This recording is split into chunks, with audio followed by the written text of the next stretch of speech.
So clearly there is a lot of anxiety and many questions about Ebola, how it's spread, or rather how is it spread and how contagious is it?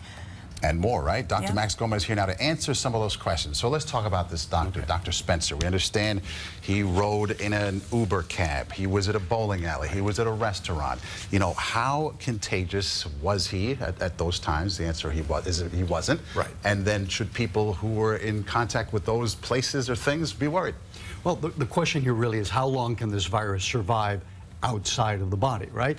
And the answer there is not very long. Studies have shown that have looked at that, have found that Ebola could survive for a few hours on inanimate surfaces, but for any virus to be left on a subway pole, for example, the patient has to already be sick and deposit blood, vomit, or other bodily fluids on the pole or the bowling ball at the bowling alley, for example.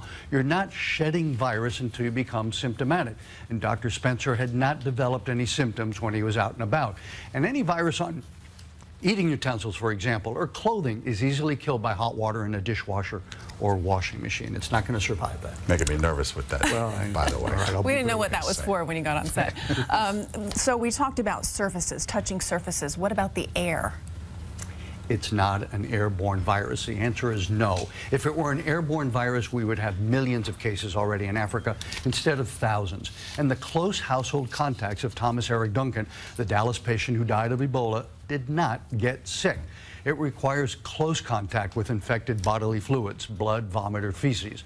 Sweat and tears have a very, very low virus load, at least until the patient is deathly ill. Ebola is actually a pretty hard virus to catch unless you contact those bodily fluids. All right, Dr. Max, thank you.